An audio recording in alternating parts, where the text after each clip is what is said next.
नमस्कार मित्रांनो, मी योगेश माने इग्नाइट अकॅडमीमध्ये तुमचं सर्वांचं स्वागत करतो. मित्रो, मागच्या बऱ्याच दिवसापासून एका नोटिफिकेशनचा आपण वेट करतोय, तो म्हणजे बीएमसीचा. बऱ्याच दिवसापासून आपल्याला खेळवलं जातं, आज येईल उद्या येईल, राईट. 2 वर्षापूर्वीपासून आपण या गोष्टीमध्ये अडकून आहोत की बीएमसी कधी येणार आहे.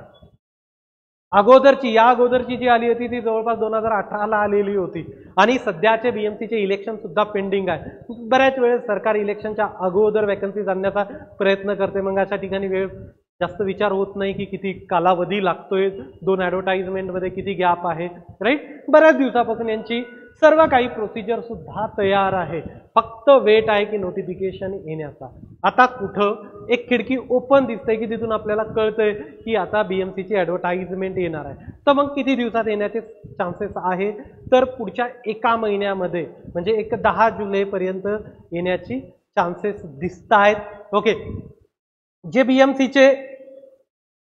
बीएमसीचे ॲडिशनल कमिशनर आहेत doctor Amit Saini sir, right, यांच्यासोबतच्या मीटिंगमध्ये त्यांनी एक ग्वाही दिली की कनिष्ठ अभियंता, ज्याला आपण ज्युनियर इंजिनियर, सब इंजिनियर, यांच्या जवळपास 1200 जागांची वॅकन्सी ही 10 जुलैपर्यंत येईल. जवळपास 1200 रिक्त जागांची वॅकन्सी कमी जास्त येतील. मागे मी एक व्हिडिओज पण घेऊन आलेलो होतो, त्याच्यामध्ये सांगितलं की किती चान्सेस आहेत वॅकन्सीज येण्याचे, राईट. काही दिवस, आता बरेच दिवस वेट केला, पुढच्या 1 महिन्यामध्ये, आणि दिसतंय पण म्हणजे तशी एक आसपासचा पॉलिटिकल सिनॅरिओ पण आहे.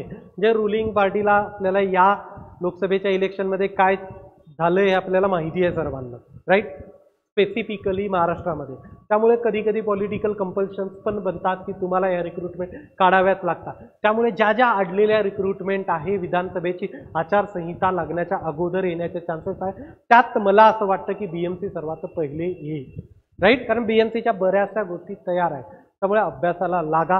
जे फ्रेशर आत्ता पासआउट होत आहेत ते सुद्धा इलिजिबल असण्याचे पुरेपूर चान्सेस आहेत, कारण तोपर्यंत तुमचं डिग्री सर्टिफिकेट तुमच्या हातात येऊन जाईल. जोपर्यंत ही फॉर्म भरण्याची लास्ट डेट असेल तोपर्यंत सिव्हिल, इलेक्ट्रिकल, इलेक्ट्रॉनिक, मेकॅनिकलवाले सर्वांनी माझे वेगवेगळे व्हिडिओज, पॅटर्नचे, इलिजिबिलिटीचे, सिलॅबसचे सर्व व्हिडिओज यूट्यूबवर तुम्हाला मिळतील. इग्नाइटच्या चॅनलमध्ये वाटल्यास मी एक प्लेलिस्ट सेपरेट बीएमसीची बनवून ठेवतो, ती प्लेलिस्ट चेक करा आणि त्याच्यामध्ये तुम्हाला हे व्हिडिओज सर्व मिळून जातील. बाकीचेही अपडेट जसे येत राहतील, नोटिफिकेशन आलेलं, हे सर्व काही मी तुमच्याकडे घेऊन येईल. आपल्या रेकॉर्डेड बॅचेस सुद्धा लॉन्च झालेल्या आहेत. सिव्हिलचा असो, मेकॅनिकलचा असो, इंटिग्रेटेड बॅच लॉन्च केल्या, जेणेकरून सर्व गोष्टी तुमच्या एकाच कोर्समध्ये होतील.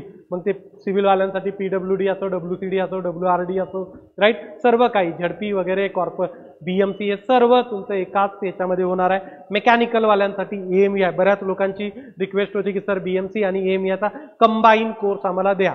तर आपण ते BMC, AME, त्यानंतर WRD, हे सर्वांचा कंबाईन कोर्स बनवलेला आहे. तो कोर्स सुद्धा तुम्हाला डिस्क्रिप्शनमध्ये त्याच्या लिंक मिळतील. तयारीला लागून जा.